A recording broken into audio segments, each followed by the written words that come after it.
जय हिंद दोस्तों, अगर आपका भी एसएससी जीडी कांस्टेबल का पेपर 18, 19, 20, 21 या आगामी डेट्स में है तो ये एक्सपेक्टेड पेपर 15 आपके लिए रामबाण साबित होने वाला है दोस्तों। ठीक है, आपको पता है एसएससी ने दोस्तों अब डीप में पूछना स्टार्ट कर दिया गया है और ये तय हो गया है कि एसएससी किन टॉपिक से ज़्यादा क्वेश्चन पूछ रहा है और ठीक वैसा ही कंटेंट मैंने आप लोगों के लिए तैयार किया है। अब जिसका भी पेपर 18 तारीख से स्टार्ट है उनको फायदा मिलने वाला है, तो वीडियो के लास्ट तक बने रहें। इसी प्रकार से पैटर्न पेपर के अकॉर्डिंग क्वेश्चन आएंगे आपके एग्जाम में।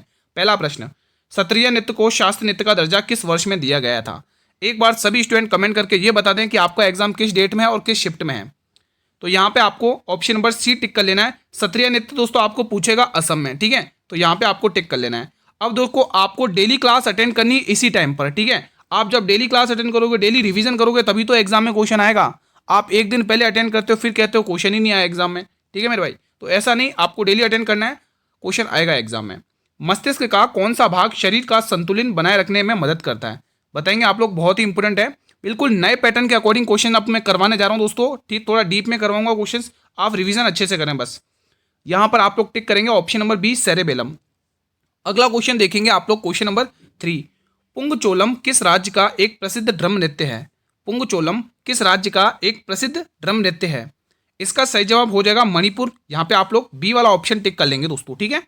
अगला क्वेश्चन आपके स्क्रीन पर आने जा रहा है, क्वेश्चन नंबर 4 बताइए, संसद के संयुक्त अधिवेशन की अध्यक्षता कौन करता है? आपको पता है एग्जामिनर यहाँ पे क्या पूछता है? आपको इसका आर्टिकल भी पूछता है, आपको इसका अनुच्छेद भी पूछता है, तो अनुच्छेद ध्यान रखना 108, ठीक है मेरे भाई।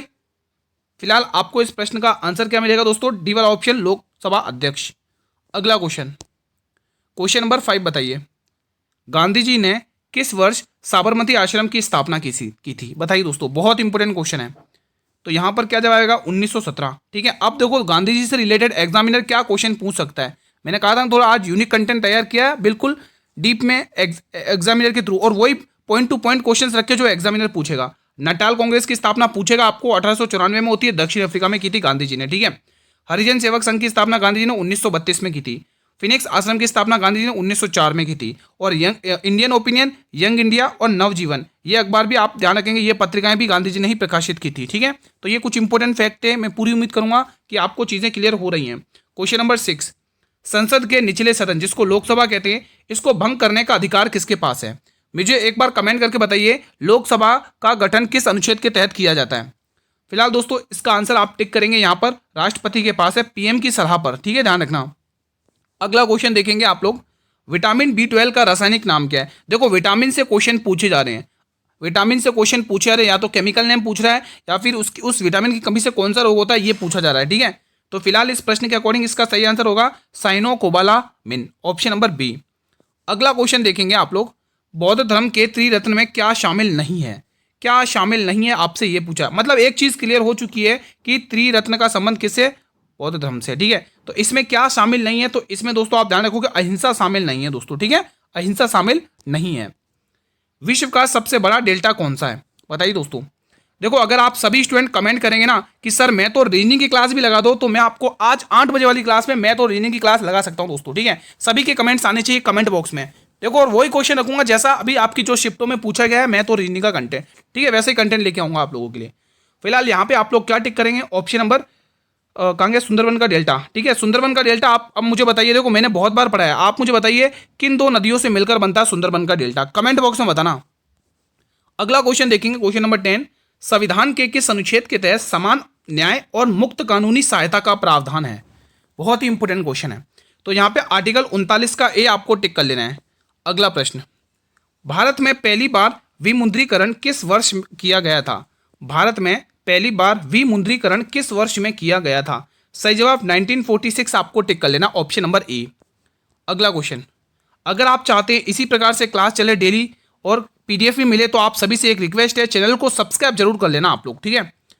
कालबेलिया लोक नृत्य को यूनेस्को की अमूर्त सांस्कृतिक विरासत सूची में कब शामिल किया गया है? आपसे पूछेगा ये कालबेलिया कहाँ का प्रसिद्ध है दोस्तों, तो राजस्थान का ध्यान रखना दोस्तों, एग्जाम में पूछता है, ठीक है। हाँ अगला क्वेश्चन, अगला क्या सॉरी, इसका आंसर तो टिक कर लो। यहाँ पर जो आंसर होगा मेरे भाई वो ऑप्शन नंबर बी, तो कालबेलिया को यूनेस्को की सूची में 2010 में शामिल किया गया है, ठीक है। चलिए अब कुछ इंपॉर्टेंट एक फैक्ट बीच में आया, हम उसको भी निपटा देते हैं। ब्रिटेन के संविधान से हमने क्या क्या लिया है दोस्तों? सबसे पहले संसदीय प्रणाली, कानून का शासन, एकल नागरिकता, बहुत इंपॉर्टेंट है, अमेरिका के संविधान से मौलिक अधिकार याद कर लेना, एग्जामिनर पूछेगा। न्यायपालिका की स्वतंत्रता, न्यायिक समीक्षा। आयरलैंड के संविधान से पूछा भी गया है। क्या पूछा गुरु? एग्जामिनर ने पूछा है राज्यसभा के सॉरी डीपीएसपी आपको पूछा है। ठीक है, ठीक है, तो ये सारे फैक्ट आपको याद कर लेने हैं। अगला क्वेश्चन देखेंगे, देखो ओलंपिक से क्वेश्चन आ रहे हैं। ओलंपिक पदक जीतने वाली पहली भारतीय महिला पहलवान कौन थी? बताएंगे आप लोग। यहाँ पे क्या हो जाएगा? इसका सही आंसर हो जाएगा option number B, Sakshi Malik. B will be the right answer. अगला क्वेश्चन देखेंगे, विटामिन बी3 का रासायनिक नाम क्या है? विटामिन बी3 का रासायनिक नाम नियासिन हो जाएगा, ऑप्शन नंबर ए। अगला क्वेश्चन, जनगणना 2011 के अनुसार विश्व की कुल जनसंख्या में भारत की भागीदारी लगभग कितनी है मेरे भाई? बहुत इंपॉर्टेंट है। देखो एक चीज क्लियर कर देता हूं। अब देखो एसएसजी ने जो अभी क्वेश्चन पूछे हैं उनसे हमें यह तय हो गया कि किन किन टॉपिक से क्वेश्चन आ रहे हैं, तो आपको मैं उन्हीं टॉपिक से प्रैक्टिस करवाऊंगा और आपके एग्जाम में 100% आएंगे वो क्वेश्चन। ठीक है, इसीलिए लास्ट तक बने रहना है, स्किप बिल्कुल नहीं करना है, रिविजन एक एक क्वेश्चन का करना है। सही जवाब क्या हो जाएगा इसका? 17.5%। अगला क्वेश्चन देखेंगे, प्लेड इकोनॉमी फॉर इंडिया नामक पुस्तक के लेखक कौन है? किसके द्वारा ये लिखी गई है किताब? प्लेड इकोनॉमी फॉर इंडिया, बताइए ये किताब किसके द्वारा लिखी गई है? तो ध्यान रखेंगे ये किताब पंडित जवाहरलाल नेहरू के द्वारा लिखी गई है, option number D will be the right answer. Question 17, Bharat के संविधान में पंचवर्षीय योजना का प्रावधान किस देश से लिया गया था? बताएंगे आप लोग। पंचवर्षीय योजना का प्रावधान देश, तो ध्यान रखना सोवियत संघ से लिया गया, option number B, D will be the right answer. देखो पहली पंचवर्षीय योजना की समय अवधि क्या है? कोई मुझे कमेंट बॉक्स के माध्यम से बताएगा। क्वेश्चन नंबर 18 बताइएगा आप लोग। भारतीय पत्रकार आर के आनंद और अन्य किसे पुलित्जर पुरस्कार 2026 से सम्मानित किया? बहुत इंपॉर्टेंट क्वेश्चन है आपके स्क्रीन पर। बताएंगे आप लोग इसका सही जवाब क्या होगा? तो यहाँ पे सुपर्णा शर्मा को आपको टिक करना है, ऑप्शन नंबर बी। अगला क्वेश्चन देखेंगे, question number 19, BCC Indian sport women of the year 2025 किसे दिया गया? देखो अवार्ड से रिलेटेड क्वेश्चन पूछ रहा है एग्जामिनर। ठीक है, तो यहाँ पे आप लोग डी वाला ऑप्शन टिक करोगे, स्मृति मांधाना। एसएससी ने दोस्तों अभी दोस्तों देखो कुछ एसएससी की देखो 50-60 शिफ्ट होती है। ठीक है, तो कुछ शिफ्ट हार्ड आ जाती है जिसमें क्वेश्चन नहीं आ पाता है। ठीक है, कुछ शिफ्ट इजी आती है जिसमें क्वेश्चन फंस जाते हैं। ठीक है, तो ये लेवल चलता रहता है, तो उसी लेवल को हम मेंटेन करते हुए डेली क्लास इसी टाइम पे लगाएंगे 7 बजे डेली। ठीक है, आज दोस्तों कोशिश करेंगे कि मैं तो रीडिंग की क्लास 7 बजे आ जाए आप लोगों के लिए। जनगणना 2011 में ग्रामीण जनसंख्या का प्रतिशत कितना था मेरे भाई? बताइए। शानदार क्वेश्चन है, तो यहां पर आपको जवाब का टिक करना है। आपको गुरु 68.8% है मेरे भाई। क्या है? 68.8%। इंपॉर्टेंट क्वेश्चन है ये वाला। ठीक है, अगला क्वेश्चन देखेंगे, भारत का आर्थिक सर्वेक्षण किसके मार्गदर्शन में तैयार किया जाता है? बताइए। देखो जो स्टूडेंट कहते हैं ना सर जो एक भी क्वेश्चन नहीं आया, जो पढ़ाया वो नहीं आया, वो टेलीग्राम पर प्रूफ देख सकते हैं। जो मैंने पढ़ाया वो क्वेश्चन आए हैं एग्जाम में, मैंने प्रूफ के साथ दिया है दोस्तों। आप टेलीग्राम चैनल ज्वाइन करके देख सकते हैं। कल ही मैंने सब कुछ बताया था दोस्तों, जो जो क्वेश्चन आए थे वो मैंने सारे सेंड किए थे दोस्तों। ठीक है, यहां पर आप बताइए इसका आंसर क्या आएगा? इसका सही आंसर आ जाएगा वित्त मंत्री। जो पढ़ाया क्वेश्चन वही आए, बस फर्क ये जो जो स्टूडेंट, जैसे आज मैंने वीडियो डाली तो आज ही लोग जुड़े हुए, फिर वीडियो देख के गए नहीं आया, फिर कह रहे नहीं आया। भाई जो पहले से जुड़े हुए उनको फायदा होगा ना, लगातार जुड़े हुए मेरे साथ मेहनत कर रहे हैं। हेरोड डोमर मॉडल का पालन किस पंचवर्षीय योजना में किया गया था? हेरोड डोमर मॉडल दोस्तों अभी मैंने आपको जिक्र किया था कि पहली पंचवर्षीय योजना की समय अवधि बताइए। ठीक है, तो ये क्वेश्चन उसी से रिलेटेड है, क्योंकि पहली पंचवर्षीय योजना 1951 से लेके 1956 तक स्टार्ट की गई थी। ठीक है, चलो मैंने ही बता दिया इसका आंसर। फिलहाल आप लोग यहाँ पे पहली पंचवर्षीय योजना टिक करोगे। एक खास बात और इस योजना में दोस्तों एक क्वेश्चन पूछा जाता है कि वो देखो ये पूछा जाएगा, रुको सबसे पहले वही क्वेश्चन बताता हूँ। एग्जाम में क्वेश्चन पूछा जाएगा इस पहली पंचवर्षीय योजना से कि बांधों को आधुनिक भारत का मंदिर किस पंचवर्षीय योजना में कहा गया था? तो पहली पंचवर्षीय योजना ध्यान रखना। लेकिन किसने कहा था? पंडित जवाहरलाल नेहरू ने दोस्तों। ठीक है, पीटी नेहरू ने कहा था कि बांध तो आधुनिक भारत के मंदिर हैं, ये सब पहली पंचवर्षीय योजना में कहा गया था।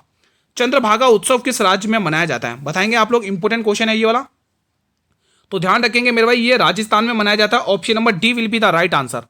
अगला क्वेश्चन, बोनालू नृत्य निम्न में से किस राज्य से संबंधित है? बताइए दोस्तों, बोनालू नृत्य निम्न में से किस राज्य से संबंधित है? तो गुरु ये आंध्र प्रदेश से संबंधित है, ऑप्शन नंबर डी। अगला क्वेश्चन, गुलाम वंश का वास्तविक संस्थापक किसे माना जाता है? बहुत इंपॉर्टेंट है, और यहीं से दोस्तों मैं आपको पहले तो आंसर टिक लो। वास्तविक संस्थापक तो हम कहते हैं शमशुद्दीन इल्तुतमिश, ये तो सभी को पता है वास्तविक संस्थापक कहा जाता है। क्यों कहा जाता है किसी को पता है? क्योंकि दोस्तों जो ऐबक था उसने अपनी राजधानी दिल्ली बनाई थी, सॉरी दिल्ली क्या लाहौर बनाई थी, लेकिन इसने ये जो शमशुद्दीन इल्तुतमिश है ना, जो ऐबक का दामाद था, इसने दोस्तों क्या किया, राजधानी को दिल्ली बनाया। उसने लाहौर बनाई थी, इसने दिल्ली बनाया, तो इसीलिए दोस्तों इसको दिल्ली का गुलाम वंश का वास्तविक संस्थापक कहा गया। अब इंपॉर्टेंट फैक्ट, इसके एक एक क्वेश्चन यहीं से कवर होगा। एग्जामिनर देखो आपको ये भी बताऊंगा एग्जामिनर अभी तक क्या क्या पूछ चुका है। ठीक है, तो सबसे पहला फैक्ट आपको याद करना, एकता प्रथा ये पूछ चुका है। ठीक है, तुर्क ए चैलगानी ये भी पूछ चुका है। 40 सरदारों को गठन, ठीक है। ये दोस्तों 40 सरदारों को गठन किया था, 40 सरदारों को गठन, ठीक है, ध्यान रखना है, एग्जामिनर के पॉइंट ऑफ व्यू से बहुत इंपॉर्टेंट है। चांदी का सिक्का जिसको टका कहा गया और तांबे का सिक्का जिसको जीतल कहा गया, ये इसी ने चलाई थी ये मुद्राएं। कुतुब मीनार की तीसरी और चौथी मंजिल का निर्माण इसने करवाया था दोस्तों, ठीक है। देखो शुरू किसने करवाया था कुतुब मीनार का निर्माण? कुतुबुद्दीन ऐबक ने, लेकिन पूर्ण इसने कराया शमसुद्दीन इल्तुतमिश ने। अगला क्वेश्चन, बौद्ध धर्म के प्रचार के लिए अशोक ने किसे श्रीलंका भेजा था? बौद्ध धर्म के प्रचार के लिए अशोक ने महेंद्र और संघमित्रा को श्रीलंका भेजा था। अब एग्जामिनर आपसे और क्या पूछेगा अशोक से रिलेटेड, वो सारे इंपोर्टेंट क्वेश्चन मैंने इसी टॉपिक के माध्यम से कवर करेंगे दोस्तों, इस फैक्ट के माध्यम से। सबसे पहला, कलिंग युद्ध 261 पूर्व इस समय ये लड़ा गया था, ध्यान रखना इंपोर्टेंट है। उपाधियां देवनाम प्रिय और प्रियदर्शी, ये ध्यान रखना है। बौद्ध धर्म की दीक्षा इन्होंने किससे ली थी? उपगुप्त से ली थी। अभिलेख इनकी जो थे ना उसकी भाषा प्राकृत और ब्राह्मी थी। अब इनकी जो बौद्ध संगति थी ना दोस्तों, अशोक ने पाटलिपुत्र में तीसरी बौद्ध संगति का आयोजन किया था, ये भी ध्यान रखना आप लोगों को, ठीक है। और इंपोर्टेंट फैक्ट देख सकते हैं आप लोग यहाँ पर, अशोक से देखो ये बहुत इंपोर्टेंट फैक्ट है, एग्जाम में पूछा जाता है दोस्तों, बार बार पूछा जाता है। राज्याभिषेक से पहले दोस्तों, राजा बनने से पहले अशोक तक्षशिला और उज्जैन का गवर्नर था, ध्यान रखना एग्जामिनर पूछेगा। देखो अशोक के जो 13वां शिलालेख है उसी में दोस्तों कलिंग युद्ध का वर्णन किया गया, ये भी पूछता है अशोक, ठीक है। अशोक क्या? एग्जामिनर। पशु बलि पर निंदा दोस्तों अशोक के पहले शिलालेख में। मास की अभिलेख अशोक का दोस्तों कर्नाटक में, और इसी अभिलेख में दोस्तों अशोक नाम सीधा मिलता है दोस्तों, ठीक है। मास की आप ध्यान रखेंगे। गुर्जरा दोस्तों उदयगुलन, गुर्जरा और उदयगुलन दोस्तों आपको कहां पर देखने को मिलेगा? एमपी में, ठीक है। मास्की और नेट्यूर कर्नाटक में। अगला क्वेश्चन, महाराज कोल लोक नृत्य निम्न में से किस राज्य से संबंधित है? मेरे भाई अगर आपकी चीजें क्लियर हो रही है तो आप ये बटन के माध्यम से रेस्पॉन्स करें, सभी स्टूडेंट से रिक्वेस्ट है, सभी स्टूडेंट वीडियो को लाइक कर लें और ज्यादा ज्यादा हर एक स्टूडेंट तक शेयर करें जिनका एग्जाम अपकमिंग डेट्स में है। तो मेरे भाई ये महाराष्ट्र लोक नृत्य बहुत इंपॉर्टेंट है आपके एग्जाम के पॉइंट ऑफ व्यू से, तो यहां पर सही जवाब हो जाएगा असम, आपको टिक कर लेना है, ठीक है। यहीं पर आप मुझे बताइए दोस्तों, ये बिहू नृत्य कहाँ का फेमस है? इजी क्वेश्चन पूछा है, मैं पूरी उम्मीद करूंगा कि सभी स्टूडेंट कमेंट बॉक्स में इसका आंसर जरूर लिखेंगे। अगला प्रश्न, क्या है? नृपतुंग उपाधि किस राष्ट्रकूट शासक ने धारण की थी? बताइए दोस्तों, आप मुझे कमेंट करके बताएंगे गुप्त वंश में वो कौन सा राजा था जिसको दोस्तों महाराजा धीराज की उपाधि मिली थी? महाराजा धीराज की उपाधि किसे मिली थी? बताएगा कोई स्टूडेंट मुझे कमेंट बॉक्स के माध्यम से? गुप्त काल का वो कौन सा राजा था जिसको महाराजा धीराज की उपाधि मिली थी? गुप्त काल का वो कौन सा राजा था जिसको विक्रमादित्य की उपाधि मिली थी? विक्रमादित्य की उपाधि मिली थी। कोई है स्टूडेंट जो मुझे कमेंट करके माध्यम से बता सकता है? चलो इन दोनों में से मैं एक बता देता हूं। महाराजा धीराज किसको मिला था दोस्तों? ये मिला था चंद्रगुप्त प्रथम को। ये एक मैंने बता दिया, अब एक आप मुझे बताओगे, चंद्रगुप्त प्रथम को, ठीक है। हालांकि दोनों ही इंपोर्टेंट है, ठीक है। आंसर बताना कमेंट बॉक्स में। फिलहाल आपको यहाँ पे अमोघ वर्ष आपको टिक करना है प्रथम, ठीक है। बी वाला option will be the right answer. अगला क्वेश्चन, कलूथू लोक नृत्य नृत्य का संबंध किस भारतीय राज्य से है? ये जो कलूथू लोक नृत्य है इसका संबंध किस भारतीय राज्य से है? और वो राज्य दोस्तों अभी ट्रेंड में चल रहा है, ठीक है, विजया थेरापति की वजह से, ठीक है। तो यहाँ पे बी वाला ऑप्शन टिक कर लेंगे, तमिलनाडु। तमिलनाडु का दोस्तों भारतनाट्यम ध्यान रखना, एग्जाम में पूछ लिया गया, कथकली पूछ लिया गया, मोहिनीअट्टम पूछ लिया, सत्रिया पूछ लिया। अब कुचिपुड़ी की बारी है, और कुचिपुड़ी आंध्र प्रदेश का, ध्यान रखना। प्रथम बौद्ध संगति का आयोजन किसके शासनकाल में हुआ था? प्रथम बौद्ध संगति का आयोजन किसके शासनकाल में हुआ था? चलिए दोस्तों, ये क्वेश्चन हमें इशारा कर रहा है कि हमें चारों बौद्ध संगतियां एक नजर में याद करवा दो तो मजा आ जाए। चलो अभी हम याद करवाते दोस्तों, देख लेंगे आप लोग, अजात शत्रु टिक कर लेंगे। अब चारों बौद्ध संगतियां एक नजर में आप लोग यहाँ पर देखेंगे दोस्तों ध्यान से, ठीक है। सारा कुछ आपको ध्यान से पढ़ना है। पहला फैक्ट क्या? पहली बौद्ध संगति ध्यान रखोगे 483 BC में होती है। कहाँ पर होती है? राजगृह में। राजगृह में होती है दोस्तों। और कौन सी गुफा है? सप्तकर्णी गुफा है। और किसके शासनकाल में? अजात शत्रु के शासनकाल में हुई थी मेरे भाई, ठीक है। और इसकी जो अध्यक्षता कही थी वो महाकश्यप ने की थी। 3 क्वेश्चन, सबसे पहले कहां पर हुई? राजगृह में। और ये मतलब किसके इसका शासनकाल में? अजात शत्रु। और अध्यक्षता महाकश्यप, आपको टिक करना है। दूसरी बौद्ध संगति वैशाली में होती है। कालाशोक के शासनकाल में अध्यक्षता साबकमीर करते हैं। ये फैक्ट याद कर लेना, 2 बौद्ध संगतियां हमने कवर कर ली हैं। तीसरी आपके सामने है, तीसरी बौद्ध संगति ये पाटलिपुत्र में होती है, सम्राट अशोक के शासनकाल में होती है, और इसकी अध्यक्षता करते हैं मोगलीपुत्र, ठीक है। चौथी बौद्ध संगति कुंडलवल कश्मीर में होती है, और किसके शासनकाल में? कनिष्क के शासनकाल में, और इसकी अध्यक्षता वसुमित्र करते हैं। मैं पूरी उम्मीद करूंगा कि आपको चीजें क्लियर हो चुकी है, अच्छे से रिवीजन हो गया दोस्तों, ठीक है। अगला क्वेश्चन, दक्कन का पठार मुख्य रूप से किस प्रकार की चट्टानों से बना है? ये जो दक्कन का पठार है, देखो फाइनली दोस्तों ज्योग्राफी के क्वेश्चन भी अच्छे खासे पूछे जा रहे हैं। तो ये मेरे भाई बेसाल्ट चट्टानों से बना है, ऑप्शन नंबर ए। अगला क्वेश्चन देखेंगे आप लोग, भारत में वर्नाकुलर प्रेस एक्ट 1878 में पारित हुआ था, ये किसने निरस्त कर दिया था? तो ये रिपन ने कर दिया था दोस्तों, ठीक है, रिपन में दोस्तों। इसी के समय दोस्तों अनियमित जनगणना शुरू हुई थी दोस्तों 1881 में, रिपन के समय, ठीक है। अगला क्वेश्चन, इकोनॉमी सर्वे भारत में कौन प्रकाशित करता है? इकोनॉमी सर्वे भारत में कौन प्रकाशित करता है? तो सही जवाब हो जाएगा वित्त मंत्रालय, ठीक है। अगला क्वेश्चन, भारतीय संविधान की किस अनुसूची के तहत संघ और राज्य के बीच शक्तियों के बंटवारे का उल्लेख है? बताइए दोस्तों, इंपॉर्टेंट है दोस्तों, बताइए। तो यहाँ पे दोस्तों 7वीं अनुसूची आपको ध्यान रखना। 8वीं में दोस्तों भाषाओं से रिलेटेड है, जिसमें संविधान में कितनी 22 भाषाएं हैं, ठीक है, भाषाएं हैं इसमें। 9वीं अनुसूची भूमि सुधार है। अब आप मुझे एक अनुसूची तो बता दो, सारी मैं ही बताऊंगा, फिर आप क्या बताओगे? एक अनुसूची तो आप बताइए। छठी अनुसूची का संबंध किससे है मेरे भाई? छठी अनुसूची में किसका वर्णन किया गया? कमेंट के माध्यम से बताइएगा। अगला क्वेश्चन, प्रकाश संश्लेषण की प्रकाश स्वतंत्र अभिक्रिया क्लोरोप्लास्ट के किस भाग में होती है? शानदार क्वेश्चन है। तो मेरे भाई ध्यान रखोगे, ये क्लोरोप्लास्ट के बी, मतलब कि बी वाला ऑप्शन, यानी कि स्ट्रोमा वाले भाग में होती है, ऑप्शन नंबर बी। अगला क्वेश्चन देखेंगे आप लोग, भारत में वस्तु एवं सेवा कर किस समिति की सिफारिश पर लागू किया गया था मेरे भाई? बहुत इंपॉर्टेंट क्वेश्चन है मेरे भाई। इसका कोई आर्टिकल मुझे बताएगा, कौन से आर्टिकल में इसका वर्णन किया गया, किस संशोधन के तहत, ठीक है।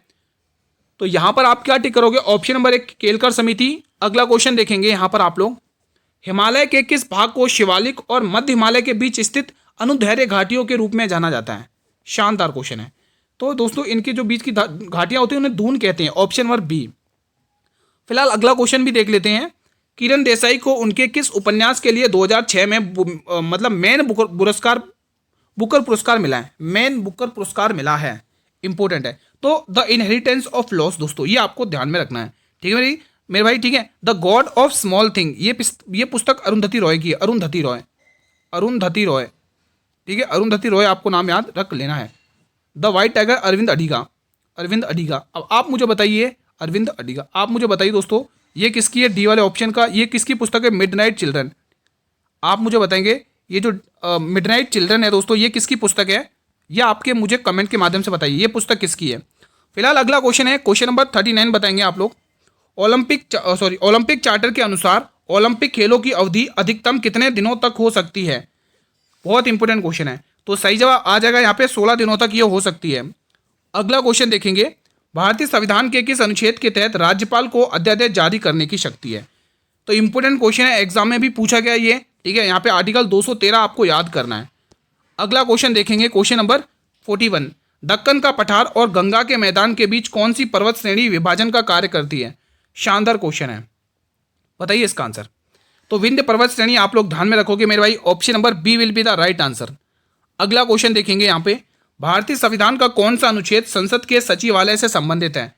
बहुत ही इंपॉर्टेंट क्वेश्चन, आई थिंक पूछा भी जा चुका है। तो यहाँ पे 98 आर्टिकल आपको ध्यान रखना है, ऑप्शन नंबर सी, ठीक है, ये क्वेश्चन पूछा भी जा चुका है। अगला क्वेश्चन, स्वर्ण सिंह समिति की सिफारिश पर कौन सा संविधान संशोधन किया गया था? आप ध्यान से सुनोगे, स्किप मत करना। तो ध्यान रखना दोस्तों, सरदार स्वर्ण सिंह समिति की सिफारिश पर दोस्तों 42वां संविधान संशोधन के तहत दोस्तों 10 मौलिक कर्तव्य जोड़े गए थे। कितने? 10 मौलिक कर्तव्य जोड़े गए थे, ठीक है, 10 मौलिक अधिकार, ठीक है, 10 मौलिक कर्तव्य जोड़े गए थे। लेकिन दोस्तों 11वां मौलिक कर्तव्य किस संविधान संशोधन के तहत जोड़ा गया था? बताएंगे क्या आप लोग मुझे कमेंट करके? हालांकि मैंने बताया आप लोगों को। अनुच्छेद 24 के अनुसार कितने वर्ष के कम आयु के बच्चों को कारखाने में काम करना मना कहा गया है? तो ये 14 वर्ष से कम बच्चों के लिए, ठीक है। तो बी वाला ऑप्शन यहाँ पे आपको टिक कर लेना है।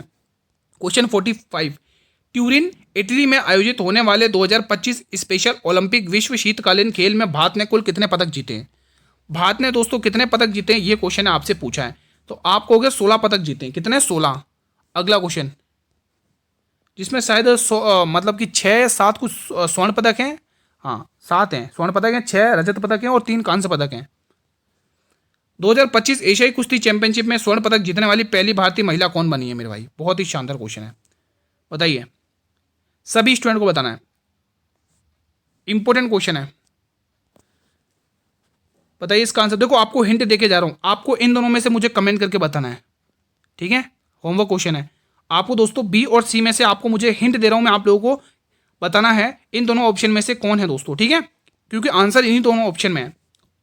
देखो होमवर्क क्वेश्चन कर रहे हो तो होमवर्क क्वेश्चन भी डालिएगा कि 46 का मैंने होमवर्क किया है। हाल में ही 2025 में भारत का 86वां ग्रैंड मास्टर कौन बना है? भारत का 86वां ग्रैंड मास्टर बना है LR मतलब LR श्रीहरि, ठीक है। अगला क्वेश्चन, अप्रैल 2025 में भारत शिखर सम्मेलन 2025 का आयोजन कहां पर किया गया? इंपॉर्टेंट क्वेश्चन है।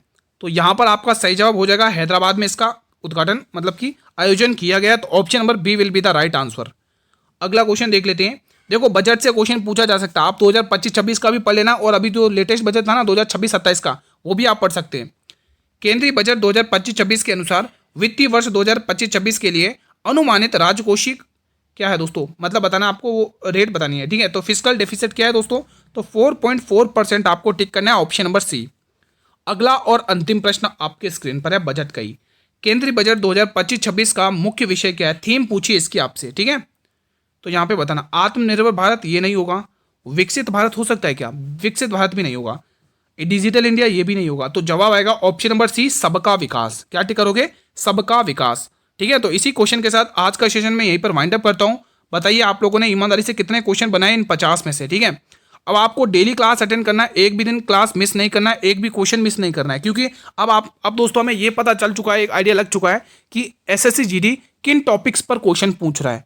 ये पता लग जाना फिर तो दोस्तों एग्जाम निकालना बहुत आसान काम हो जाता है दोस्तों। फिलहाल कहेंगे नहीं, लेकिन दोस्तों कंटेंट दोस्तों जो लेवल रह रहा है एसएससी का पूछने का वो थोड़ा डीप में पूछा जा रहा है ना।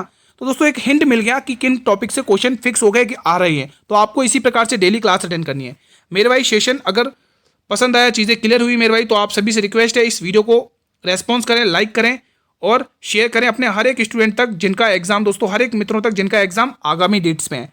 और अगर आप इसी प्रकार से चाहते क्लास इसी प्रकार से चले, डेली पीडीएफ मिले, तो चैनल को सब्सक्राइब कर लो, बेल नोटिफिकेशन बेल को प्रेस कर लो, ताकि आने वाले हर एक नई वीडियो का नोटिफिकेशन मिलता रहे। इसका जो पीडीएफ रहेगा वो टेलीग्राम चैनल पर मिल जाएगा, लिंक वीडियो के डिस्क्रिप्शन बॉक्स में। हाँ जरूर कमेंट करना अगर आप मैथ और रीजनिंग की क्लास चाहते हैं, तो दोस्तों मैं 8 बजे वाली क्लास में ला सकता हूँ दोस्तों मैथ और रीजनिंग की, ठीक है।